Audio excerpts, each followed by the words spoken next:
이 시간 우리에게 주는 하나님의 말씀은 요한복음 14장 23절에서 29절까지의 말씀입니다. 요한복음 14장 23절에서 29절까지의 말씀입니다. 하나님의 말씀을 경청하십시오.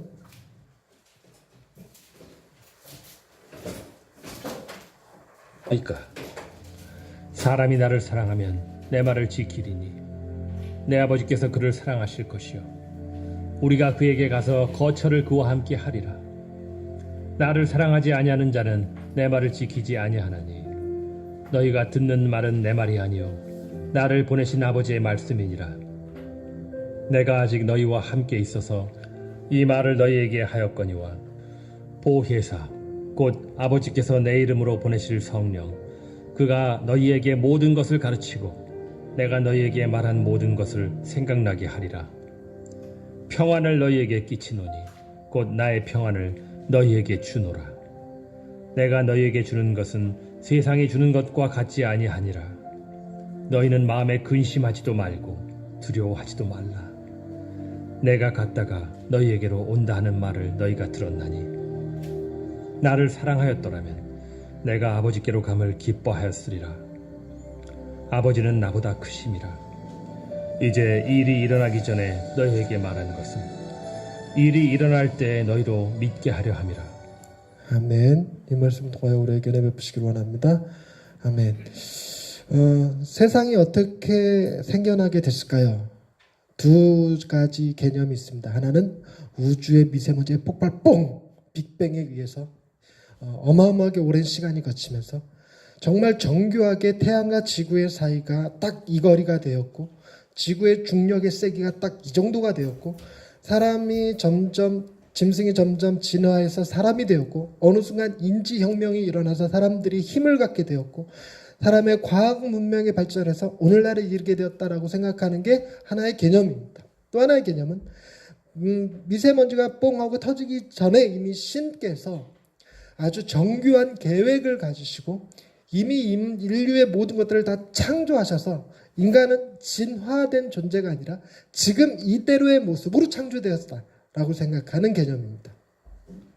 그런데 신을 믿는 사람들도 다양한 개념들을 가지고 있어서 어떤 신은 지들끼리 전쟁에 의해서 집어 던진 돌멩이가 사람이 되고 땅이 되고 짐승이 되고 했기도 하고 어떤 사람은 진흙을 흘렸는데 그것이 사람이 됐다 그러고 어떤 사람은 다른 신을 공격하면서 반으로 확 쪼갰더니 하나는 남자가 되고 하나는 여자가 됐다고 그러기도 하고 어찌됐건 종교들마다 신의 개입이 있었다고 얘기를 하기는 합니다만 우리 기독교에서 말하는 개념이 다른 종교에서 말하는 개념과 약간 다른 개념을 가지고 있는데 가장 특별한 개념, 가장 두드러지게 차이가 나는 개념은 다른 종교들은 전부 다 인간이 생겨나거나 세상에 인류가 생겨나게 된 것에 대하여 신들 사이에 폭력이 있었다는 얘기를 해요.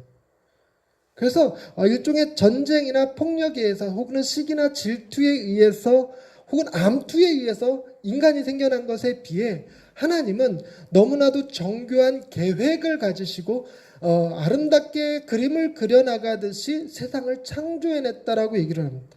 그래서 우리 기독교만이 하나님이 세상을 창조하실 때 그 창조는 계획된 것이었고 근본은 사랑이었고 근간은 아름다움의 추구였다는 것이죠. 어떤 개념을 믿을 것이냐라고 하는 것은 사람들마다 조금 다른 개념을 가지고 있습니다. 무슨 얘기냐면 믿고 싶은 것을 믿자라는 주장. 여러분 믿고 싶은 것을 믿는다 그러면 빅뱅 이론이 좋습니까? 폭력에 의한 창조가 좋습니까? 지적 설계, 아름다움의 설계에 의해서 만들어진 신앙이 좋습니까? 이게 더 좋죠. 근데 문제는 믿고 싶은 것을 믿을 거냐 진리를 믿을 거냐에 대해서는 조금 다른 개념을 갖고 있습니다. 무슨 얘기냐? 세 가지 개념 중에서 어떤 게 진리냐, 무엇이 진짜냐라는 겁니다. 그래서 사람들은, 과학을 하는 사람들은 이게 진화다, 진화의 흔적들이 너무 많다. 화석들도 그렇고, 지구의 연대를 측정하는 것도 그렇고, 이 모든 것들이 다 진화를 뒷받침하는 것이다 라는 얘기를 해요. 그런 반면 그러니까 우리가 진화를 믿어야 된다라고 얘기를 합니다. 그런데 여러분 과학은 무엇이 진리가 되는 거냐면 똑같은 환경에서 똑같은 조건 하에 똑같은 결과가 나올 때 과학이라 그래요. 그러니까 무슨 얘기냐면 조건이 똑같아지면 지구의 어느 부분에서 동일하게 빅뱅이 계속 일어나고 그것이 시간이 몇천 년을 흐르면 제2의 지구가 생겨나야 된다는 거예요. 그러면 과학으로 입증이 됩니다. 그리고 시간이 지나면서 진화된다라고 하는 것을 이렇게 과학적으로 증명해내기 위해서는 동일한 조건을 갖춰서 정말로 진화를 하는지를 봐야 되는데, 이게 진화라고 하는 건 이미 지나간 과거에 대한 것은 뭘 못하는 거냐면 입증을 못해요. 추론만 가능합니다. 추론만. 그래서 법칙이라는 말을 못 써요. 그래서 법칙이라는 말을 쓰지 못하는 것에 대해서는 믿음이라는 말을 쓸 수가 없다고 그래요. 예를 들어서 법칙이라 그러면 만유인력의 법칙, 중력의 법칙, 부력의 법칙 하는 것들이 있습니다. 그런 것들은 안 믿으면 사는 게 불편해. 즉 위에서 뛰어내리면, 위에서 높은 데서 딱 떨어지면 밑으로 바닥으로 확 떨어져 곤두박질 칠 거라는 믿음이 있어야 사람이 사는 거지. 뭔 헛소리야. 증명됐어? 내가 증명해보려고 뛰어내렸다가 증명됐다라는 걸 입증하기 전에 죽어요. 그러니까 이런 거. 물을 걸을 수 없어. 그거 다 죽어. 하늘을 날려면 공기역학의 법칙을 이용해야 돼. 뭐 이런 법칙이죠, 법칙. 그런데 그렇지 않은 것들은 이론으로 존재합니다. 진화론으로 존재하죠. 이론으로 존재하는 것은 단순히 추론일 뿐이지 믿음의 대상이 아니라는 것입니다. 그래서 진화는 이론에 불과하니까 믿음의 대상으로 치부할 수 없다라고 생각하는 게 또 한파예요. 그러니까 여러분들은 과연 과학적인 근거들이 믿음의 대상이 될 수 있는지 없는지에 대한 논란을 결정한 다음에 내가 진화를 믿을 건지 창조를 믿을 건지를 결정해야 된다는 것입니다. 그런데 또 다른 관점이 하나 있습니다. 그것은 뭐냐면 과학이 한계에 부딪혔다는 얘기를 해요. 무슨 얘기냐면 과학은 동일 조건의 동일 결과의 반복이 돼야지만 과학인데 동일 조건에 동일 결과가 안 나오기 시작했어요. 과학이 점점 더 발전하면서 먼 우주를 바라보고 저 미시세계, 현미경으로 들여다볼 수 있는 세계가 점점 정교해짐에 따라 일정 거리를 넘어가게 되면 법칙이 적용이 안 되는 세계가 드러나 버렸습니다. 예를 들자면 이런 겁니다. 빛이라고 하는 것도 빨주노초 파남보라고 하는 가시광선이 있고 빨주노초 파남보 다음에 뭐 나와요? 적외선입니까? 자외선입니까? 내가 이건 자꾸 헷갈려요. 빨주노초 파남보 시작하기 이전에 적외선인가 자외선인가 나와요. 그러니까 가시광선 옆에 자외선과 적외선이 있는 겁니다. 근데 자외선과 적외선은 가시광선 안에서 발견되어지는 법칙이 적용이 안 됩니다. 이게 과학이 발전하고 들어가서 미시세계로 들어가다 보니까 입자냐 파동이냐라고 하는 개념이 그 인간의 저 핵의 저 밑에까지 들어가서 원자 밑에 쿼터 뭐 이런 데까지 들어가면 이게 입자인지 파동인지를 결정을 못 짓는다는 거예요. 더더군다나 빛도 마찬가지로 아인슈타인이 빛이 이건 입자다, 이건 파동이다, 이렇게 입자다 파동이다 말이 뭔지 모르시겠죠. 그러니까 입자는 뭐냐면 모래를 확 뿌리는 게 입자. 파동은 저 소리가 스피커 소리가 이렇게 나가는 게 이게 파동. 그러니까 빛은 이렇게 파동으로 오는 거냐, 아니면 모래알 확 뿌리듯이 빛의 입자 알갱이들이 쫙 쏟아져 나오는 거냐. 사람들이 입자라고 주장했다가 파동이라고 주장했다, 별 주장들이 다 있는데 웃기는 건 입자라고 주장하는 사람들이 실험을 해보면 입자로 드러나고 파동이라고 주장하는 사람이 실험 연구를 해보면 파동으로 드러난다는 거예요. 이게 참 웃기는 거거든요. 더 웃기는 건 상대성 이론에서 아인슈타인이 밝혀낸 게 뭐냐면 이런 겁니다. 빛은 1초에 지구를 7바퀴 반을 돕니다. 어마어마하게 빠른 속도로 돌죠. 그래서 이 지구를 7바퀴 반 도는 빛을 가지고 시간 개념은 1초 내, 2초 내, 3초 내는 시간 개념이 나오는데 문제는 속도 개념도 다 시간과 관련된 거니까. 속도라는 것은 거리와 지나간 시간을 재는 거거든요. 그러니까 시간을 되돌리려면 빛보다 빠른 속도로 달리기만 하면 시간이 거꾸로 돌아갈 거라는 이론이 성립이 돼요. 그래서 시간 빛보다 더 빨리 달렸고 별의별 노력을 다 했는데도 불구하고 뭘 못 견디냐면 어떤 물체든 빛보다 빠르면 타버려요. 타버려서 존재할 수가 없는 거예요. 존재가. 그런데다가 더 특이한 거는 여러분 내가 시속 100km로 달리고 있을 때 옆에서 사람이 공을 시속 100km로 속도로 던지면 내가 보기에 공은 날아가고 있습니까? 멈춰 있는 겁니까? 멈춰 있는 거예요. 멈춰 있는 거. 그러니까 무슨 얘기냐면 빛이 지구를 7바퀴 반, 1초에 7바퀴 반을 돌 때 내가 그 속도로 날아가는 비행기는 못 만들지라도 1초에 지구를 3바퀴, 7바퀴 반의 절반이 얼마예요? 3바퀴 2.5, 3바퀴 2.5를 돌 수 있는 속도의 비행기를 만들어서 날아가면 빛의 속도는 어떻게 돼야 돼요? 내 옆에서. 지구를 7바퀴 반 도는 속도로 날아갈 수가 없죠. 그렇단 말이에요. 좀 더 느려진단 말이에요. 좀 더 느려져요. 그러니까 이론상으로 내가 지구를 7바퀴 반의 속도로 날아가면 빛은 뭐 한 상태로 서 있어야 되냐면 정지되어 있는 상태여야 돼요. 정지되어 있는 상태. 그런데 과학자들이 뭘 밝혀냈냐면 내가 시속 몇 킬로로 달리든 빛은 내가 보는 입장에서 지구를 7바퀴 반 도는 속도로 날아가 버려요. 그러니까 뭐가 성립이 안 되냐면 등속의 법칙이 깨져버리는 거예요. 등가속의 법칙, 그걸 법칙이라고 해요. 법칙이 빛의 관점에서는 다 깨져버려요. 이런 것들이 가장 대표적인 예로 나오는 게 슈레딩거의 고양이. 너무 오늘따라 어려운 얘기들만 나온다. 슈레딩거의 고양이. 이 고양이가 상자 안에 딱 들어가 있는데 그 안에 버튼이 하나 달려 있어서 그 고양이가 그 버튼을 발로 탁 건드리는 순간 독가스가 쫙 뿌려져 갖고 고양이는 죽어. 그런 상자 안에 고양이 딱 집어넣고 1시간 뒤에 고양이는 살아있을까요? 죽었을까요? 살아있을까요? 죽었을까요? 그러니까 뭐 하기 전까지는 몰라? 뚜껑을 열어보기 전까지는 몰라. 그래서 뚜껑을 열어보기 전까지는 살아있으나 죽어있음이 중첩돼 있다고 그래요. 중첩돼 있다고 그래요. 이게 왜 중요한 개념이냐면 여러분 다음 주에 우리가 이 예배를 똑같이 들을 수 있을까요? 없을까요? 예배를 계속 들을 수 있을까요? 없을까요? 그때 가봐야 알아. 그러니까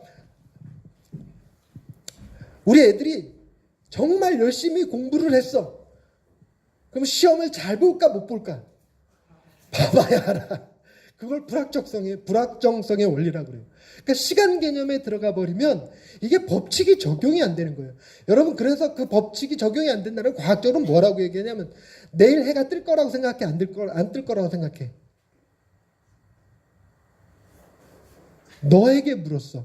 반주자님. 응? 뜨겠지 당연히.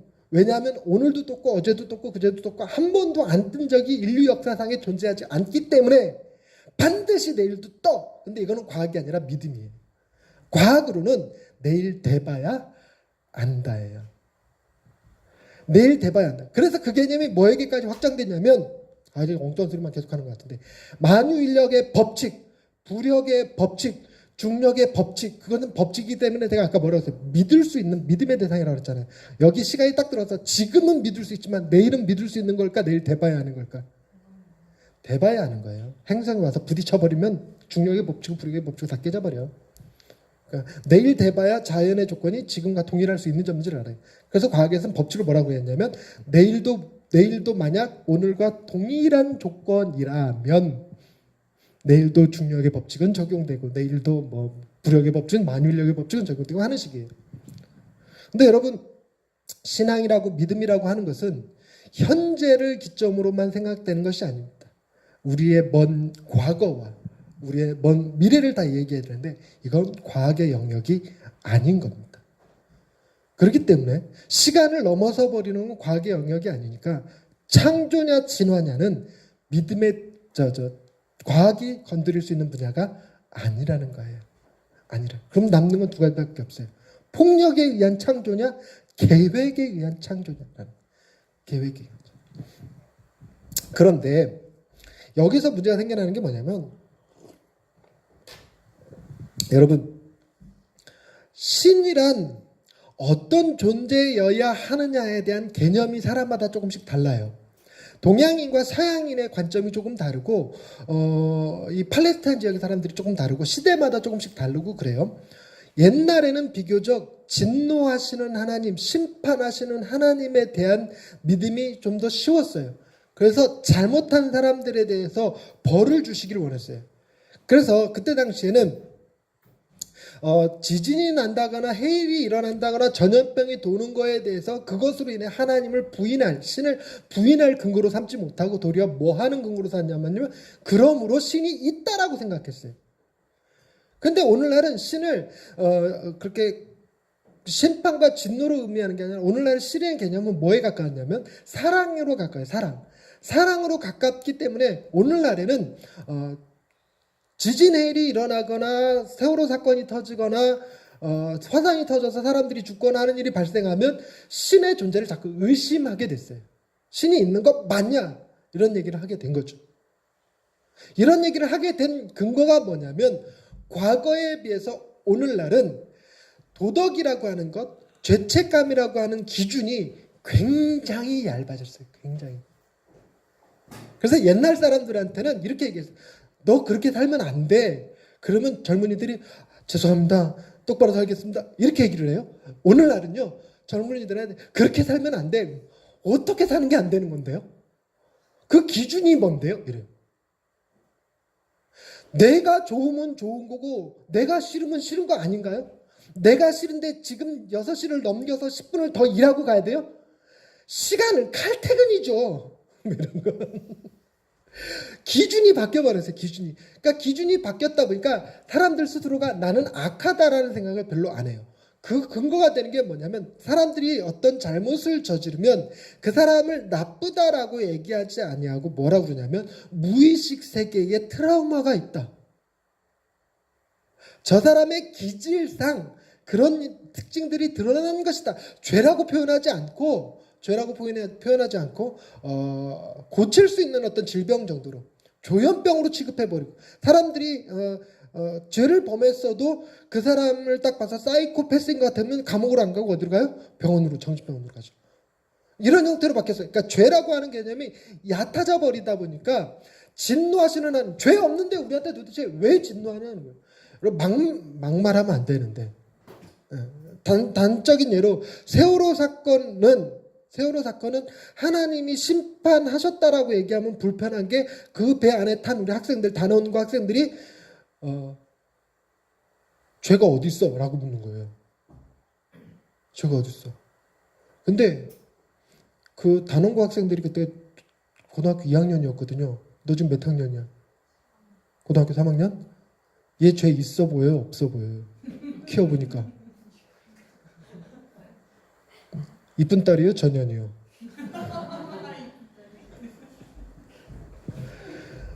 이쁜 딸이죠. 선생님도 그렇게 얘기할까? 쟤한테 구박받은 후배들은 또 뭐라고 얘기할까? 이쁜 딸이지. 반주자인데 맨날 노래 다 끝나고 들어오고. 과연 하나님 앞에서도 우리가 의롭다 할 수 있는가요? 의롭다 할 수 있는가요? 그러니 세월호 사건을 두고 하나님이 심판하셨다는 말 자체가 옛날에는 가능하지만 지금은 불편하다고 느끼는 게 죄가 없다라고 생각하기 때문에 나 같은 죄인 살리신 이런 표현 싫어해요. 나 같은 영혼 살리신 이렇게 바꿔버렸다고. 그러니 신에 대한 개념이 바뀌게 되는 거예요.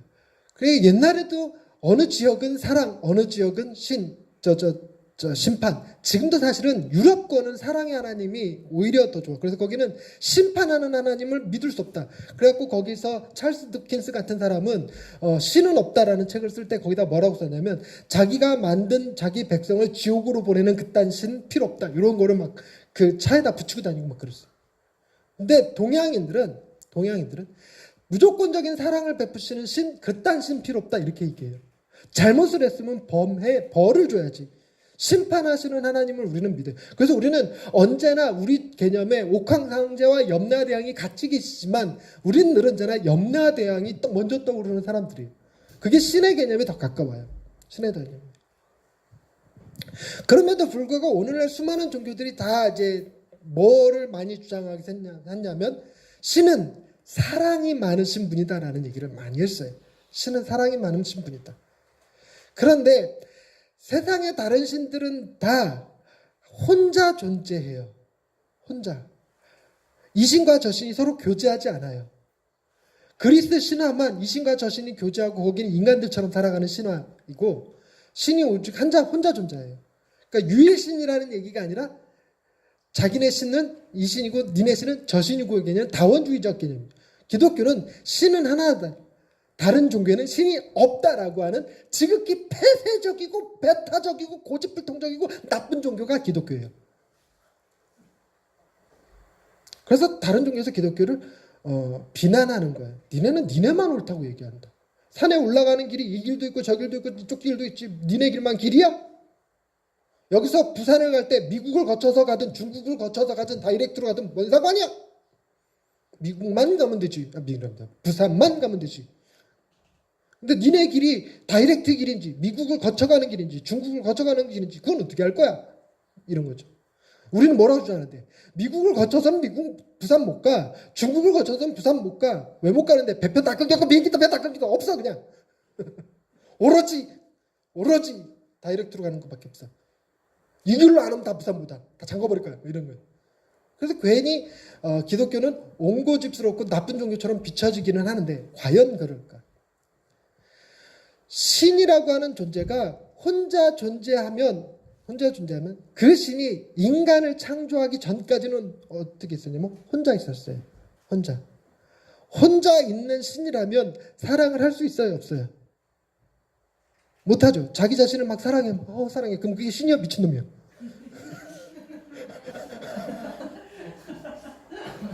그래서 신이 사랑의 신이라고 말하려면 인간이 존재하기 이전부터 신이 혼자 존재하지 않아야 돼요. 그런 개념을 가지고 있는 종교는 유일하게 기독교밖에 없어요. 기독교는 하나님, 예수님, 성령님 세 분이 함께 계셨고 세 분이 한 분이시라고 말하는 거예요. 그래서 이 세 분 안에 엄청난 사랑의 관계가 있어요. 엄청난 사랑의 관계가 서로가 서로를 위해서 헌신하는 관계예요. 자기 중심적인 사랑이 아니라 타자 지향적인, 내가 무엇을 결정하고 판단하는 것은 하나님은 예수님과 성령님을 기준으로 판단하고 성령님은 예수님과 하나님을 기준으로 판단하고 예수님은 하나님과 성령님을 기준으로 판단해요. 항상 다른 사람을 위해서 판단하죠. 우리는 안 그래요. 우리는 항상 자기 기준이에요. 우리가 법을 왜 지키냐? 그래야 저 사람이 편하니까. 그런 개뿔이에요. 그런 소리 안 해. 법을 왜 지켜요? 그래야지만 저 사람이 나를 나쁜 사람으로 보지 않을 테니까. 내가 그래야지만 법을 지켜야지만 감옥에 가지 않을 테니까. 항상 자기중심적이에요. 항상 자기중심적. 자기 중심성은 사랑을 온전한 사랑으로 만들지 못해요. 이 온전한 사랑으로 만들 수가 없어요. 인류상에 존재하는 가장 위대한 사랑은 부모의 사랑이거든요. 그 부모의 사랑 중에서도 특별히 누구의 사랑? 엄마의 사랑. 엄마의 사랑. 너는 엄마가 널 더 사랑하는 거 아니? 아빠가 너를 더 사랑하는 거 아니? 아니면 둘 다 더 미워하는 거 아니? 표정 보니까 미워하는구만. 엄마가 더 사랑해요. 그러니까 엄마가 더 야단칠 수는 있지만 나중에 너에게 문제가 생겼을 때 아빠는 폐 같은 거, 심장 같은 거 안 떼줄 건데 엄마는 떼줄 거야. 아니야, 니네 아빠를 비하하는 말이 아니라 보통 그렇다는 거야, 엄마들이. 그래서 군대 가서 아빠가 보고플 때 이런 노래 안 불러요. 엄마가 왜 노래가 이상하지? 엄마가 보고플 때 엄마 사진 꺼내놓고 그러고 그러지. 아빠가 보고플 때 이거 안 해요. 그 슬프다가도 아빠 노래 불러 그러면 잠이 다 깨. 아빠가 보고플 때.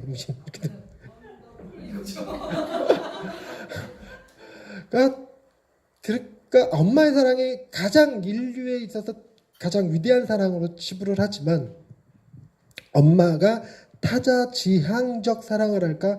자기 중심적 사랑을 할까? 애를 위해서 애를 잡을까? 애를 잡아야 내가 좋은 엄마가 될 거라고 생각해서 잡는 걸까? 애가 잘 되기를 바라는 건 애를 위해서 잘 되기를 바랄까? 애가 잘 됨으로 말미암아 반사이익을 얻으려고 하는 것일까? 자기 중심성에서 엄마도 못 벗어나요. 오늘날 자녀 교육의 가장 큰 문제는 애가 원하는 것이 아니라 엄마가 원하는 대로 키우려고 해서 생겨나는 문제가 너무 많아요.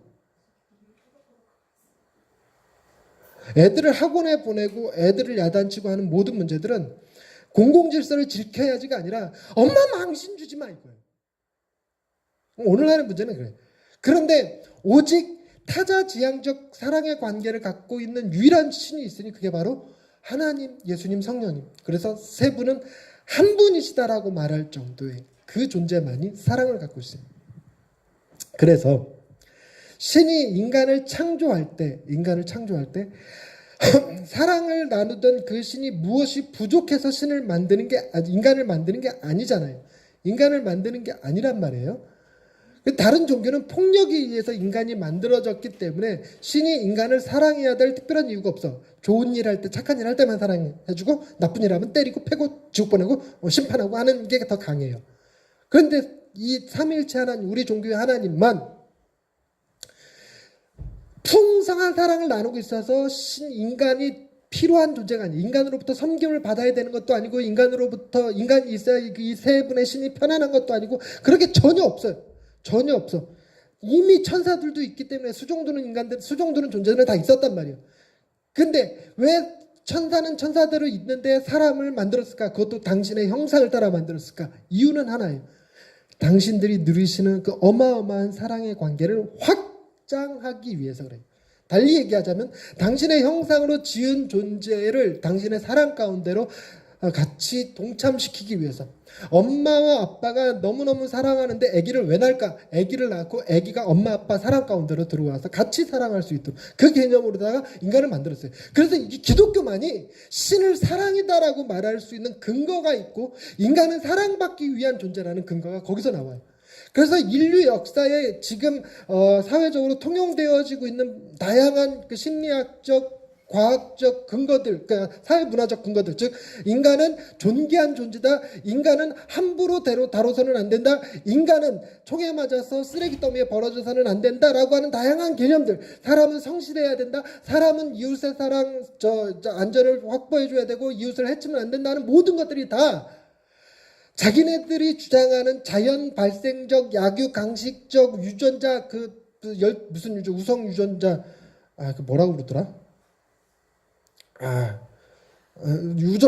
유전자가 강한 게 살아남는다는 걸 뭐라고 그러죠? 우성열성인데 우성이 살아남는다는 걸 뭐라고 표현하는 게 있는데 잊어버렸네. 그런 거에 의해서 발전된 존재라고 하면, 그래서 짐승이랑 우리가 뭘 별반 다를 게 없다라고 생각을 하면 힘 있는 자가 힘 없는 자를 괴롭히고 때리고 그들의 것을 착취하는 것에 대해서 그들을 죽이는 것에 대해서 문제 삼을 수가 없어요. 인간은 원래 그런 존재였다밖에 설명이 안 돼요. 근데 그런 것들을 잘못됐다라고 말하려면 어떤 근거를 가져야 되는데 근거가 어디밖에 없냐면 기독교밖에 없어요. 성경밖에. 더 특이한 거는요. 지금 중국의 그 법을 연구하는 학자들이 미국에 유학 가서 공부하는 게 성경이에요. 법과 관련된 모든 것들은 성경의 빚을 지고 있어요. 굉장히 많은 도덕주의적 개념들이 성경에서 차용된 거예요. 그럴 수밖에 없는 게 성경만 유일하게 전제가 하나님은 사랑이시고 그 사랑의 확장으로 인간이 생겨났다라고 얘기하기 때문에 그래요. 자, 그러면 이제 한 가지 결론이 나옵니다. 폭력에 의한 폭력의 인간의 창조를 얘기하는 그 신과 사랑의 확장에 의해서 만들어진 신과 둘 중에 어떤 신을 더 믿을 거냐라고 얘기한다면 아까 근거가 있죠. 믿고 싶은 걸 믿는 게 아니라 무엇이 진리냐가 중요한 거 아니냐라고 하는 개념이 적용이 된다면 어떤 게 과연 진리일까? 폭력에 의해서 만들어진 것이 진리일까? 아니면 사랑에 의해서 만들어진 것이 진리일까? 사람들 그럼 이거는 증명 가능하다? 불가능하다? 증명 불가능해요. 그럼 뭘로 보냐면 어떤 개념이 우리가 살아가는 사회를 좀 더 합리적이고 이성적으로 설명 가능한 개념이냐 하는 거예요.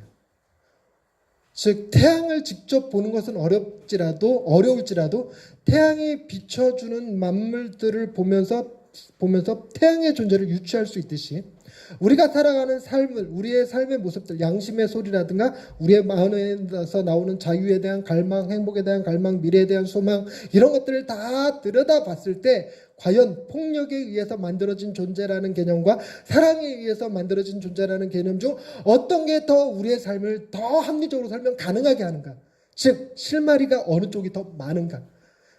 재판을 딱 하는데 이거다라고 딱 확신할 수 있는 물증은 없는데 심증은 어느 쪽이 더 많은가? 이놈과 이놈 중 누가 더 죄인일 것 같아? 누가 더 범인일 것 같은 하는 것들. 이건 빼박으로다가 기독교가 답입니다. 기독교가 답이에요. 우리가 살아가는 세상은 기독교의 개념이 더 믿고 싶은, 더 좋은 개념이고 더 합당하게 설명 가능한 개념이고 오히려 기독교 안에만이 비로소 소망이 된 거예요. 인류가 어떻게 선해질 수 있을까? 어느 종교 안에서만 이게 가능할까요? 기독교 안에서만 인간의 선함을 얘기할 수 있어요. 그걸 또 기대할 수가 있어요.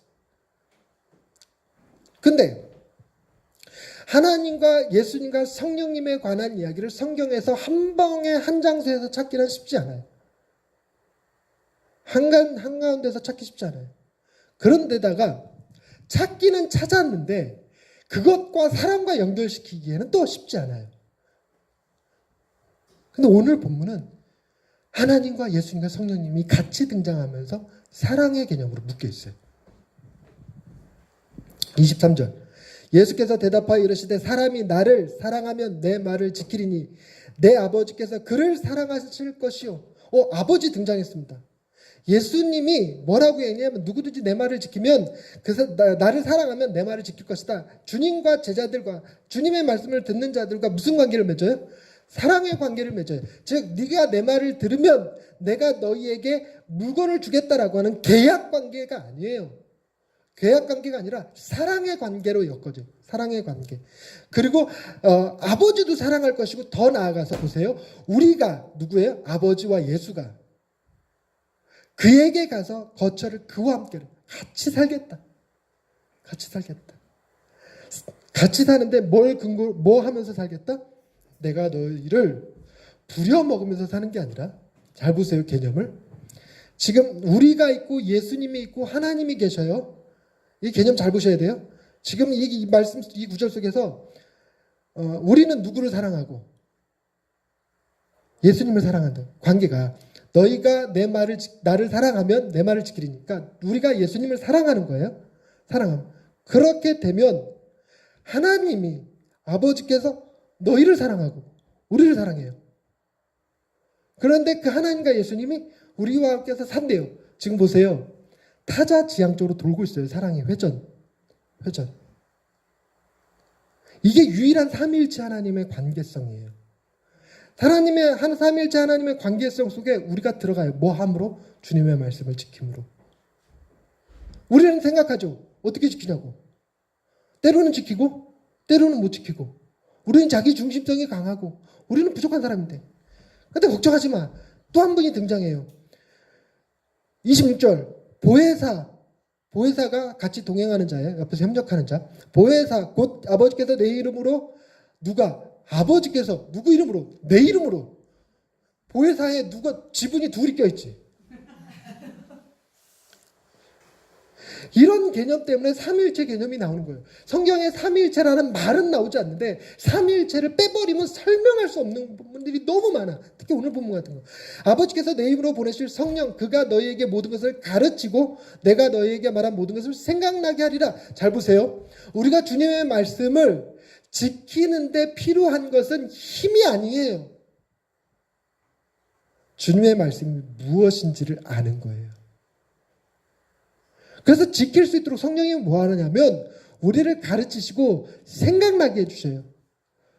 달리 얘기하면 시험 공부를 열심히 준비했는데 시험 치는 그날 시험 문제 딱 봤는데 생각이 안 나면 풀어 못 풀어?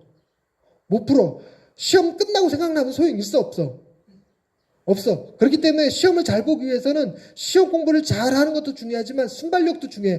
딱 제 시점에 정확하게 그것이 생각나야 돼. 그 답이. 우리 역시도 마찬가지예요. 우리가 항상 남의 물건이 탐날 때 우리는 하나님의 말씀이 생각나지가 않아요. 즉 남의 소유를 탐내지 말라는 생각도 안 나고 하나님이 너희 쓸 것을 채우시리라는 말씀도 생각이 안 나고 하늘의 새와 공중을 나는 새와 바다에 들에 핀 꽃도 하나님이 먹이고 입히신다라는 말씀이 생각이 안 나니까 손이 가. 언제나 항상 뒤늦게 생각이 나니까 제때 생각 못해서 사람의 삶이 변하지 않는 거예요. 복음, 예수 그리스도께서 우리를 위하여 십자가에 달려 죽으심으로 우리가 엄청난 죄인임을 증명하시고 더불어서 우리가 하나님 앞에 얼마나 사랑받는 존재인가를 증명해 주셨는데도 불구하고 우리는 사람들한테 비난받을 때 내가 악한 죄인이라는 게 생각이 안 나요. 그리고 내가 뭔가를 증명받고 싶을 때, 내가 뭔가 인정을 받고 싶을 때 하나님이 나를 얼마나 많이 사랑하고 인정하셨는지에 대한 생각이 안 나니까 문제가 되는 거예요. 그래서 왜 나를 인정 안 해줘? 왜 나를 사랑 안 해줘? 왜 나를 존경 안 해줘? 하고 뭔가 막 빡쳐갖고 돌아가는 거죠.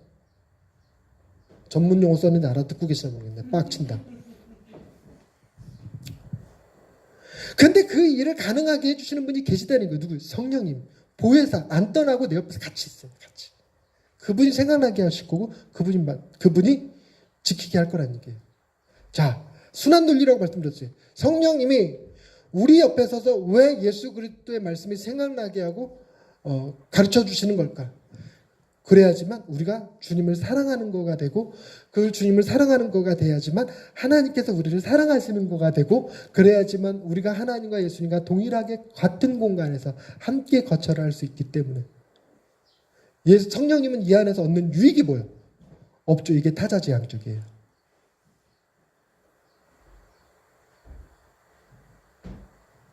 이 놀라운 사랑의 관계 안에 하나님이 우리를 만들어서 그 안으로 우리를 초청하시고 부르시고 계시는 거예요. 이것이야말로 기독교의 가장 큰 핵심 가운데 하나고 이것이야말로 내가 믿고 싶은 거고 이렇게 됐으면 좋겠고 이것이야말로 이 관계를 깊이 생각할 때 우리의 삶이 선해질 수 있고 보다 희망적이고 보다 신실해지고 보다 하나님 앞에 사랑스러운 자녀가 될 수 있다는 것입니다. 그래서 주님이 이렇게 얘기합니다. 27절 말씀 함께 읽겠습니다. 시작. 평안을 너희에게 끼치노니 곧 나의 평안을 너희에게 주노라. 내가 너희에게 주는 것은 세상이 주는 것과 같지 아니하니라. 너희는 마음에 근심하지도 말고 두려워하지도 말라. 인류가 추구하는 것이 이거예요. 마음의 평안. 근심하지도 않고 두려워하지도 않는 것. 이 세상에 있는 것으로는 그거 못 채워요. 절대로 못 채워요. 돈 많아도 못 채워요. 힘 있어도 못 채워요. 사람은 다 죽는 존재이기 때문에. 주님이 주실 수 있어요. 주님이 주실 수 있어요. 누가 손해야? 주님이 이거 주고 우리는 주님의 말씀을 따르고 누가 더 손해야? 누가 더 손해야? 주님이. 그래서 주님을 뭐라고 그래? 타자지향적 사랑의 관계라고. 맨날 우리만 왜 내가 이만큼 했는데 이만큼 안 주세요 하고 삐지는데 넌 그만큼 안 했어. 우리는 우리가 지금 행한 것보다 더 큰 사랑을 받고 있는 존재임을 믿으시기 바랍니다. 여러분 마음에 조금이라도 평안이 생긴다면 주님이 주신 평안이에요. 그걸 깊이 묵상하는 자가 비로소 뭐 할 수 있냐면 근심하지 않을 수 있고 두려워하지 않을 수 있습니다. 우리는 주님을 묵상하는 것이 아니라 자기 자신을 묵상하기 때문에 맨날 근심하고 두려워해요. 여러분 주님과의 사랑의 관계를 깊이 묵상하며 평안을 누릴 수 있는 예양의 식구들 다 되시기 바랍니다. 기도하십시다. 하나님, 세상에 수많은 이론들과 수많은 주장들이 있지만 그 어떤 것도 우리의 마음을 평안하게 하는 것은 없습니다. 보다 논리적으로 말이 되는 것 같은 것도 있고 차라리 저게 더 믿을 수 있는 것이었으면 좋겠다고 생각하는 것들은 간혹 있지만 주님만큼 완벽하게 우리의 생각과 기대와 우리의 삶을 설명하는 것들은 없다고 생각합니다. 우리에게 가장 완벽한 사랑을 보여주셨고 우리를 사랑의 관계로 초대해 주시고 우리에게 평안을 주시고 우리의 마음을 근심과 걱정 없게 보혜사 성령님까지 보내주셔서 우리와 동행하기를 원하시는 그 주님 바라보며 우리도 세상에서 다가오는 수많은 어려움과 문제들 가운데 주님으로 인하여 담대함을 갖고 주님으로 인하여 평안을 누리고 주님으로 인하여 언제나 항상 행복한 자들 되게 하여 주옵소서. 주님과의 깊은 사랑의 교제로 우리 예양의 식구들이 세상을 승리할 수 있게 하옵소서. 예수님의 이름으로 기도드립니다. 아멘.